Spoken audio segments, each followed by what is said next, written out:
उमरमानमधील 60 वर्षीय आत्याची murder mystery open केल्यानंतर आज जे वसईच्या DCP आहेत पूर्णिमा शिंगे यांनी प्रसारमाध्यमांशी जी आहे चर्चा केली। त्यांनी धक्कादायक माहिती दिली। हा आरोपी जो आहे हा अल्पवयीन आहे आणि या संपूर्ण प्रकरणात 2 अल्पवयीन मुलांनी जे आहेत की मदत केलेली आहे। त्यामुळे या प्रकरणात सध्या 2 आरोपी आहेत। तर दुसरीकडे ह्या आरोपीला अटक केल्यानंतर त्याच्या चेहऱ्यावर कुठेही पश्चातापाची रेष नाही। आपण आपल्या आत्याला मारले असा कुठलाही त्याचा पश्चाताप त्याच्या चेहऱ्यावर दिसत नव्हता। 60 वर्षाच्या या आजी आहेत, दुर्गा बनसोड यांचं नाव आहे। आपल्या भाच्यासोबत त्या उमरमान परिसरामध्ये राहत होत्या। आपल्या भाच्याला आसरा दिला आणि त्यात आसरा देणाऱ्या भाच्यानं अक्षरशः केसानं गळा कापावा असं कृत्य केलेलं आहे। घटनेच्या दिवशी नेमकं काय झालं? घटनेच्या दिवशी आजीला सिरियल बघायची होती, परंतु त्या भाच्यानं यूट्यूब लावलं आणि यूट्यूब जे आहे की सर्च होतं नेटवर्क नसल्यामुळे, त्यामुळे आत्याला कुठेतरी वाटलं की याने TV बिघडवलेला आहे। आत्या त्याला ओरडली, तू काम करत नाही, तू अभ्यास करत नाही, तुला काही संस्कार नाही। हा राग त्याच्या मनात आला। त्याने ताबडतोब आपल्या मित्राला बोलवलं आणि आत्याला मारायचा प्लॅन बनवला। हातात बांबू मिळाला आणि आत्या थोडीशी अशी मागे असताना घरात घुसला आणि आत्याच्या डोक्यात बांबूचे 2 फटके दिले। या फटके इतके जोरदार होते की 2 फटक्यातच आत्या खाली कोसळली आणि तिचा दुर्दैवी मृत्यू झाला। आत्याचे 2 मोबाईल देखील त्याने गायब केले आणि हाताला रक्त लागू नये म्हणून घरातले कपडे देखील त्याने घेतले आणि ते कपडे पकडून त्याने आत्या बांबूच्या हाताने मारहाण केली। एवढंच नाही, कोणाला संशय येऊ नये म्हणून संपूर्ण घराचे दरवाजे लॉक केले। म्हणजे बंगल्याचा मागचा दरवाजा आतून लॉक, बाहेरून लॉक। ज्या बेडरूममध्ये आत्याला मारलं तो बेडरूमचा दरवाजा बाहेरून लॉक आणि मेन डोर जो आहे तो बाहेरून आणि आतून देखील लॉक केला।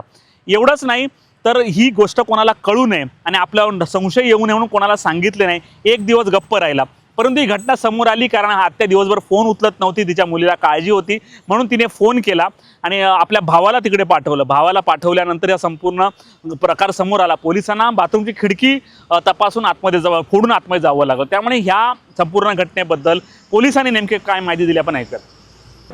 उमरमान या गावामध्ये माणिकपूर पोलिसांच्या हद्दीमध्ये एक 60 वर्षीय महिला राहत होती। ती एकटीच राहायची। तिला 2 मुलं आहेत। एक मुलगी असते बोईसरला आणि दुसरा मुलगा असतो वाळीला। त्यांच्या काहीतरी फॅमिली इश्यूजमुळे ते स्वतंत्र राहतात। तर त्या महिलेसोबत तिचा भावाचा मुलगा की जो जुवेनाईल आहे तो राहत होता काही वर्षांपासून। तर त्या दिवशी 15 तारखेच्या रात्री सदर मयत महिलेनं त्याच्या करिअरविषयी, त्याच्या टीव्हीच्या अनावश्यक TV पाहतो, व्यसन करतो, चुकीच्या संगतीमध्ये आहे याविषयी थोडे खडेबोल सुनावले, त्याला सल्ला दिला। तिच्या आईवडिलांचा थोडा उद्धार केला।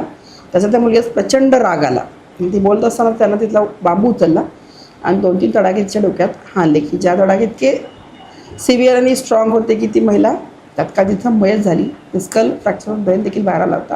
असं ब्रुटली त्यानं मारलं होतं। त्यानंतर त्याचा मित्रांनी त्यांनी ते जे मयतेचं प्रेत आहे ते लपवण्याचा प्रयत्न केला, पण हेवी वेट असल्यामुळं पलंगामध्ये लपवू शकले नाहीत। त्यानंतर त्यांनी चादर टाकली, पाठीचा दरवाजाला लॉक केलं, आतल्या साईडनं स्क्रूड्रायव्हर लावून लॉक करण्याचा प्रयत्न केला। त्यानंतर बाहेर देखील लॉक लावून चाव्या वगैरे फेकल्या। त्याचा मोबाईल देखील घेऊन ते हत्यार घेऊन निघून गेले होते। वास्तविक त्याच्या घरीच त्यानं 2 महिन्यांपूर्वी आपल्या आत्याचे 4 ग्रॅमचे दागिने चोरले होते।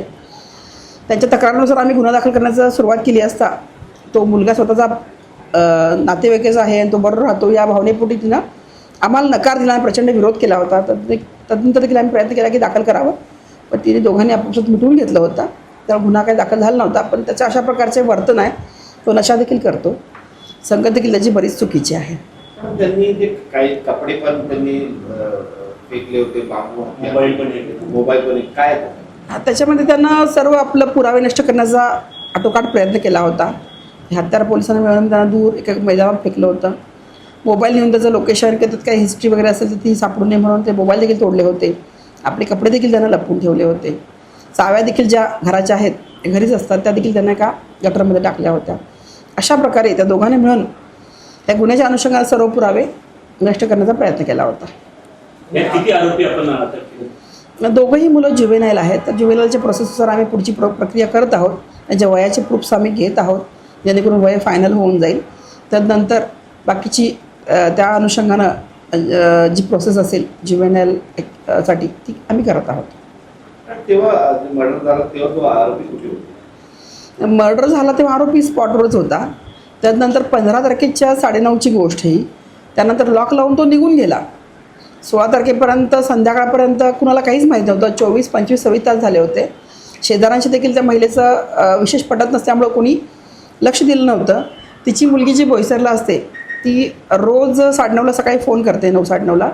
ती देखील काही कामानिमित्त फोन करू शकली नव्हती, त्यामुळे तिलाही समजलं नाही. पण संध्याकाळी तिनं कॉल केला 6-6:30ला, पण आई आपली रिस्पॉन्स करत नाही, फोन लागत नाही आहे. त्यामुळे त्या काळजी वाटली. तिनं आपल्या भावाला की जो वाईला राहतो त्याला कॉल करून सांगितली, जरा घरी आई फोन उचलत नाही आहे, बराच प्रयत्न करते, जाऊन पहा. तो जेव्हा रात्री उशिरा 11च्या दरम्यान आला, त्यानं ते पाहिलं की त्याला खिडकीतून दिसलं दरवाजे दोन्ही लॉक आहेत, पाठीमागचा दरवाजा बंद आहे आणि आतमध्ये ब्लड दिसतंय. मग त्या अनुषंगानं पोलिसांना इमिजिएटली कॉल केला. पोलिसांनी इमिजिएट जाऊन तिथं परिस्थिती नियंत्रणात आणली. पुढील तपास जलद गतीनं केला आणि जे काही त्याच्या पाठीमागून सुद्धा आहेत ते आमच्या ताब्यामध्ये आहे.